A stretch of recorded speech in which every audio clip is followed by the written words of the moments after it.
हरिः ॐ नमस्तेर्द्रमन्यव उतोत इकवे नमः बाहुव्यामुतते नमः जातेर्दुरशिवातनुरघोरा पापकासिनीतयानस्तन्नवा सन्तमया गिरिसन्ताभिचाकसी यामिकुं गिरिसन्तहस्ते बिभर्त्यस्तवे शिवाङ्गिरतरतां कुरु माहि गुंसीः पुरुखं जगत शिवेन वचसार्थवाद्गिरिसाक्षात्पदामसि यथा नः सर्वमिज्जगदयक्ष्मद्गुं सोमना असत अधियवोचदधिवक्ता प्रथमोऽद्यैभ्यो धिकक अयुश्च सर्वाज्यं वयं सर्वाश्च जातु धान्यो धराचिः पराशुभ असौजस्तामरो अरुण उत बभ्रो सुमङ्गलः ये चैनग्गुं रुद्रा अभितो दिक्षुसरिताः सहस्रशो वैका गुंहेड इमहे असौजो बसर्पतिनीलगरीबो विलोहिताः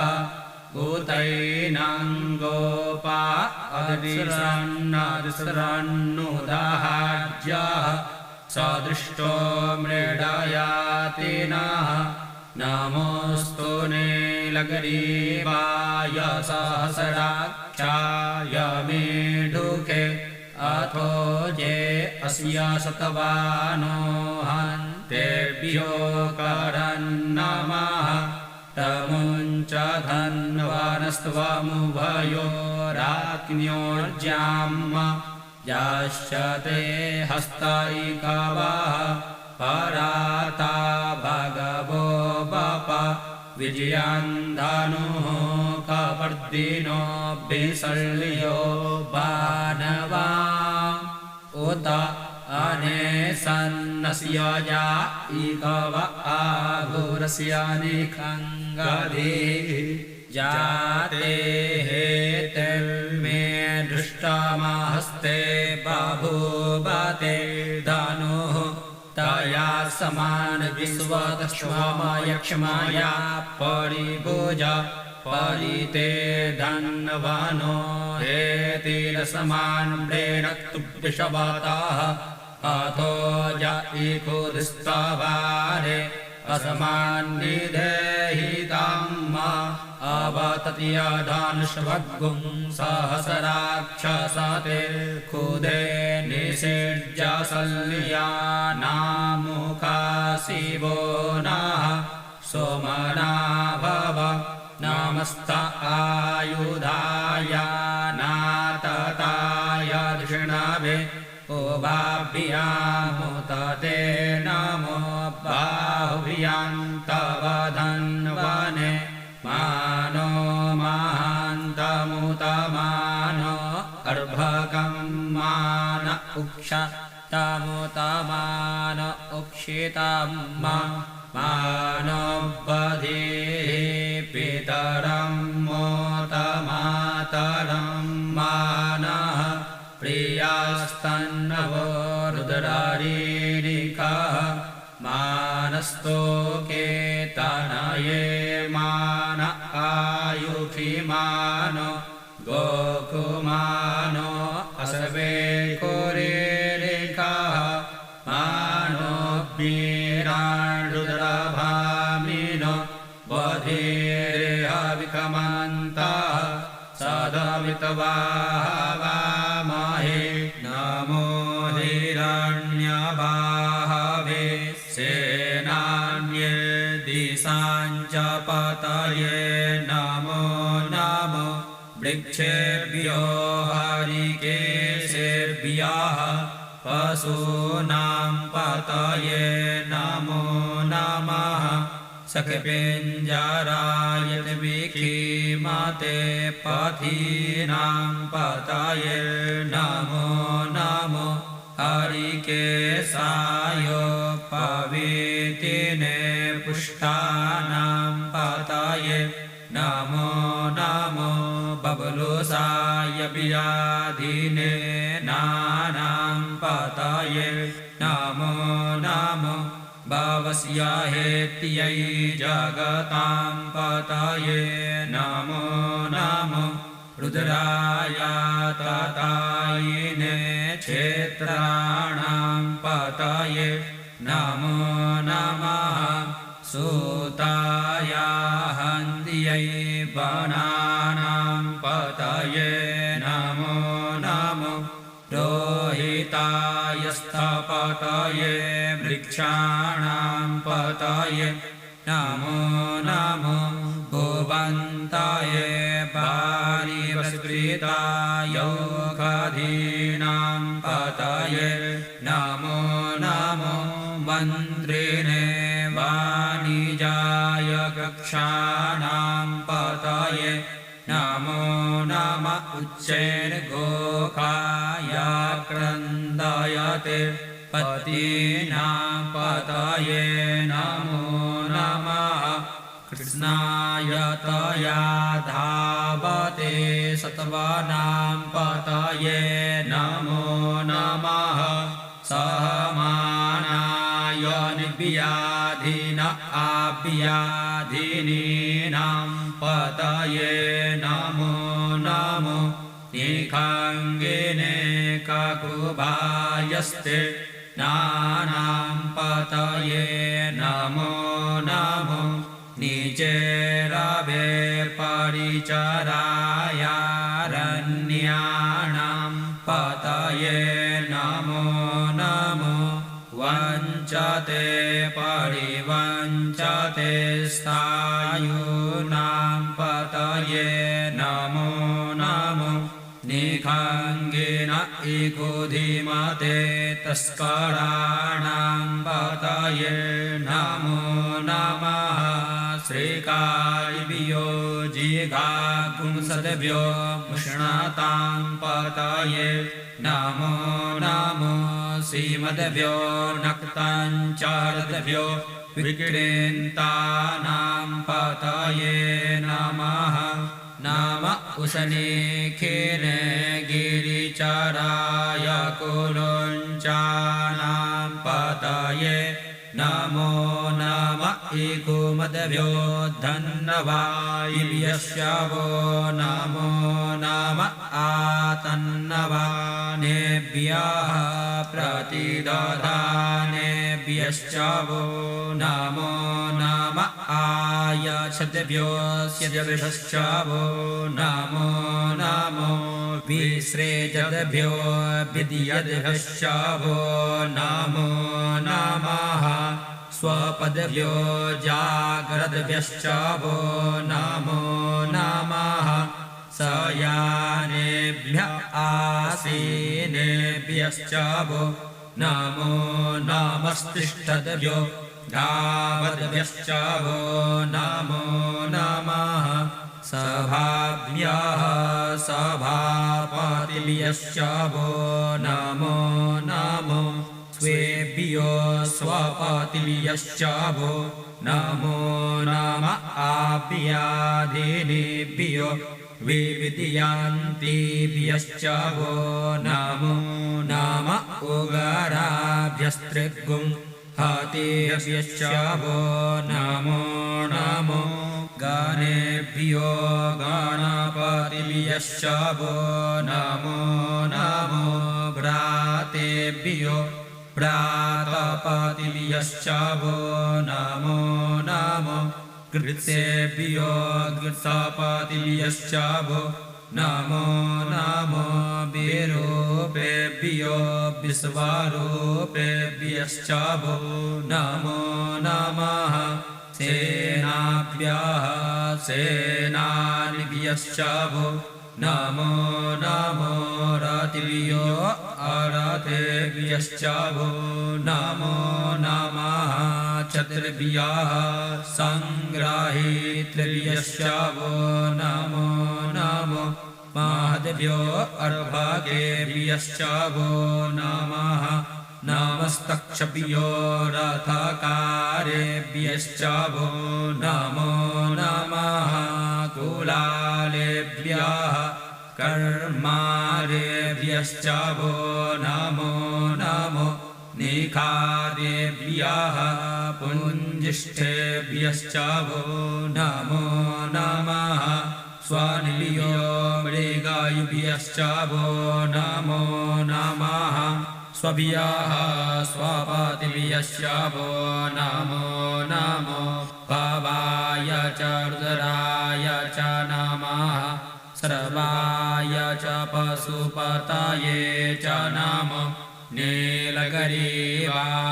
च शीतिकण्ठाय च नमः कपर्दिने च युक्तकेशाय च नमः सहस्राक्षाय च शतधन्वने च नमो गिरिशयाय च शिपिविष्टाय च नमो मेरुष्टमाय चेकुमते च नमो हर्षवाय च वामनाय च नमो बृहते च वर्कीयसे च नमो वृद्धाय च सवृद्धे च नमो ग्र्याय च प्रथमाय च नम आसवे चाजिराय च नमः शीघ्र्याय च शिव्याय च नम ऊर्म्याय च वसवन्याय च नमो नादेयाय च द्वितीयाय च नमो ज्येष्ठाय च कनिष्ठाय च नमः पूर्वजाय च परजाय च नमो मध्यमाय च पगलभाय च नमो जघन्याय च बुधन्याय च नमः सौभ्याय च प्रतिसज्जाय च नमो जाम्याय च क्षेम्याय च नमः श्लोक्याय च वसान्याय च नमः उर्वर्जाय च कल्याय च नमो अन्याय च कक्ष्याय च नमः श्रवाय च प्रतिश्रवाय च नमः आसुखेणाय च सुरथाय च नमः शूराय च वभेदिने च नमो बिल्मिने च कवचिने च नमो वर्मिणे च वरुतिने च नमः श्रुताय च श्रुतसेनाय च नमो दुन्दुभियाय च हनन्याय च नमो धृष्णवे च प्रमीसाय च नमो निखङ्गिने चेकुधिमते च नमस्तीक्षणे च वेचायुधिने च नमः स्वायुधाय च सुधन्वने च नमः स्तुत्याय च पथियाय च नमः काट्याय च नीप्याय च नमः कुल्याय च सरस्याय च नमो नादेयाय च वैसन्ताय च नमः कूप्याय च वट्याय च नमः वेद्याय च तप्याय च नमो मेघ्याय च विद्याय च नमो वर्क्याय च वर्क्याय च नमो पात्याय च रेखम्याय च नमो वास्तव्याय च वास्तुपाय च नमः सोमाय च रुद्राय च नमस्ताम्राय च अरुणाय च नमः सुपतये च नम उग्राय च भीमाय च नमो गृहेबधाय च दूरेबधाय च नमो हन्तरे च हनीयसे च नमो वृक्षेभ्यो हरिकेशेभ्यो नमस्ताराय नमः सम्भवाय च मयो भवाय च नमः शङ्कराय च मयस्कराय च नमः शिवाय च शिवतराय च नमः पार्जाय च पार्जाय च नमः प्रतरणाय चोत्तरणाय च नमस्तीर्याय च कुल्याय च नमः सक्व्याय च पेन्याय च नमः सीकत्याय च प्रभाष्याय च नमः त्रिगुंशिलाय च शयाणाय च नमः कपर्दिने च पुरस्तये च नम इरेण्याय च प्रपत्याय च नमो वर्ज्याय च गोष्ठ्याय च नमस्तल्प्याय च गेज्याय च नमो रेदज्याय च निवेक्त्याय च नमः काट्याय च गह्वरेष्ठाय च नमः सुखियाय च हर्त्याय च नमः पागुंसव्याय च राजस्याय च नमो लोप्याय चोल्प्याय च नम ऊर्व्याय च सूर्व्याय च नमः पर्णाय च पर्णशदाय च नम उद्गुरमाणाय च विघ्नते च नम आखिदते च प्रखिदते च नम इको कृतभ्यो धानुस्कृतश्च भो नमो नमो वः गिरिकेभ्यो देवानागुहृदयेभ्यो नमो बीजिनतकेभ्यो नमो बीजिनतकेभ्यो नम आनिर्हतेभ्यः रावे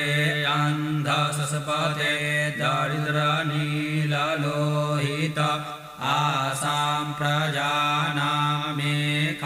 पशूनां मा भेन्मारुन्मोचनः किञ्चन ममत इमा रुद्राय तवसे कपर्दिने छयद्वीराय प्रवरा महेमतिः यथा समसद्विपदे चतुष्पदे विश्वां पुष्टाङ्गरामे अस्मिन्ननातुरम् जाते दुरशिवातनुः शिवा विश्वाः भेखजी शिवारुतस्य भेखजी तया नो मृडजीवसे परिणो रुद्रस्य हेर्त्रिप्रेणक्तु परितवेखस्य दुर्मतिरघायोः अवस्थिरामगवद्भ्यस्तनुकुवामीलवस्तोकायतनयाय रेडा मे दृष्टमशिवतमशिवो नः सोमना भव परमे भिक्ष आयुधन्निधाय प्रीतिम्बसान आचर पिनाकं बिभ्रदागहि विकीर्द्रविलोहित नमस्ते अस्तु भगवः जास्ते सहस्रगुं हेतयोन्यमस्मन्निवपन्तु ताः सहस्राणि सहस्रशो बाहोस्तव हेतयः तासामीशानो भगवः पराचीनामुखाकृधि असङ्ख्याता सहस्राणि जेर्दुरा अधिभूम्याम् एकाग्सहस्रयोजने वदन्नवानि तन्मसि अस्मिन्महति अर्णवेन्तरिक्षे भवा अधि ते खागुं सहस्रयोजने वधन्नवानि तन्मसि नीलग्रीवाः सितिकण्ठादिवग्गुं रुद्रा उपसृताः ते खागुं सहस्रयोजने वधन्नवानि तन्मसि नीलग्रीवाः सितिकण्ठाः सर्वा अधक्षमाचराः ते खागुं सहस्रयोजने वधन्नवानि तन्मसि ये वृक्षेषु सखपिञ्जरा नीलग्रीवा विलोहिताः ते खागुं सहस्रयोजने वधन्नवानि तन्मसि ये भूतानामधिपतयो विशिखासः कवर्दिनः ते खागुं सहस्रयोजने वधन्नवानि तन्मसि ये पथां पतिरक्षय ऐलवेदा आयुर्जुधः ते खागुं सहस्रयोजने वधन्नवानि तन्मसि ये तीर्थानि प्रचरन्ति श्रीकाहस्तानि खङ्गिनः ते खागुं सहस्रयोजने वधन्नवानि तन्मसि चेन्नेषु विविधयन्ति पात्रेषु पिबतो जनान्न ते खागुं सहस्रयोजने वधन्नवानि तन्मसि य एतावन्तश्च भूयागुंसश्च दिशो रुद्राभितस्थिरे ते खागुं सहस्रयोजने वधन्नवानि तन्मसि नमोऽस्तु रुद्रेभ्यो जय दिवि जय काम्बरे कविकवः तेभ्यो दशपराचिर्दश दक्षिणा दशपरातीचिर्दशोऽधीचिर्दशोर्ध्वाः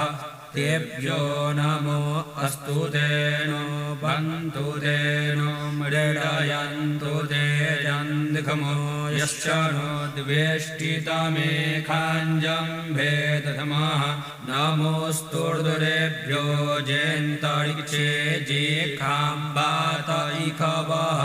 तेभ्यो दशपराचिर्दश दक्षिणा दशपरातीचिर्दशोऽधीचिर्दशोर्ध्वाः तेभ्यो नमो अस्तु तेनो बन्तु तेनो मृडयन्तु ते जन्दिखमो यश्च नो द्वेष्टितमेखाञ्जम्भे दधमः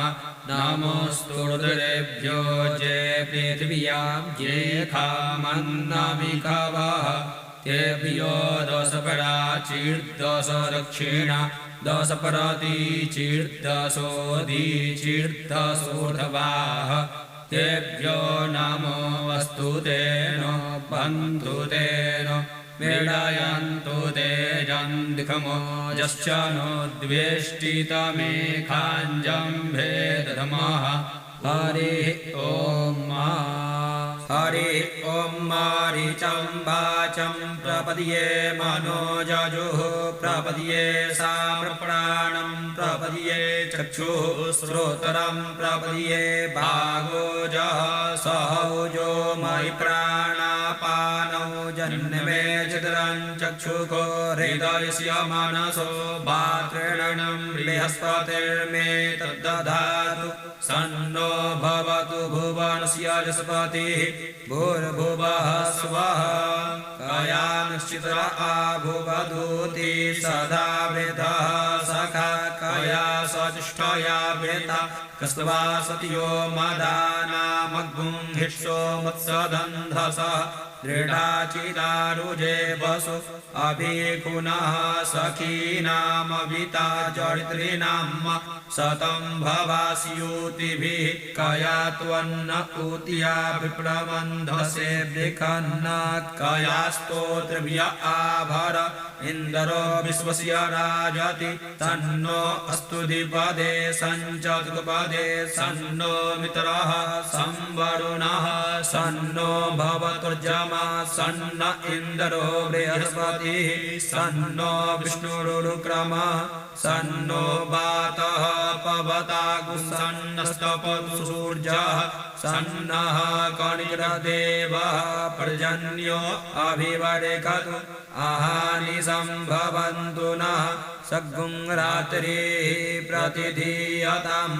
सन्न इन्द्राग्नि भवतामभोभिः सन्न इन्द्रा वरुणारातहव्या सन्न इन्द्रा पूखना वजसातौ समिन्द्रा सोम सुविताय संयोः सन्नो देवीरभिष्टय आपो भवन्तु पीतये संजोरभिस्रवन्तु नः स्योना पृथ्विनो भवानिक्षरा निवेशनि यच्चानः सर्मसुव्रताः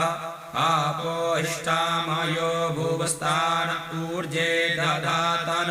महेरणाय चक्षसे यो वः शिवतमो रसस्तस्य भाजयते हनः उषधेरिव मातरः तस्मा अरङ्गमा भवोजस्य क्षया यजिन्वथ आपो जनयथा च नः द्यौः शान्तिरन्तरिक्षगुं शान्तिः पृथिवी शान्तिरापः शान्तिरोगधयः शान्तिः वनस्पतयः शान्तिर्विश्वे देवाः शान्तिर्ब्रह्म शान्तिः सर्वगुं शान्तिः शान्तिरेव शान्तिः सामा शान्तिरेधृते दृगुं हवामित्रस्य मा चक्षुका सर्वाणि भूतानि समीक्षन्ताम् मित्रस्य चक्षुका समीक्षामहे धृते दृगुं हमाज्योक्ते सन्दृशि जिव्या संयोक्ते सन्दृशि जिव्या सम्म नमस्ते हरसे शोचिके नमस्ते अस्त्वचिके अन्यास्ते अस्मभवन्तु हेतयः पावको अस्मभ्यगुं शिवो भव नमस्ते अस्तु विद्युते नमस्ते स्तनयितनवे नमस्ते भगवन्नस्तु यतः स्वः समीहसे यतो यतः समीहसे ततो नो अभयं कुरु सन्नः कुरु प्रजाभ्यो भयन्नः पशुभ्यः सुमृदयान आप ओकधयः सन्तु दुर्मित्रियास्तस्मै सन्तु जोष्मान् द्वेष्टिजं च भयं विद्मः तच्चक्षुर्देवहितं पुरस्ताच्छुक्रमुच्चरतस्येम शरदः शतं जीवेम शरदः शतगुं शृणुयाम शरदः शतं प्रभवाम शरदः शतमदीनाः स्याम शरदः शतं भूयश्च शरदः शतात हरिः ॐ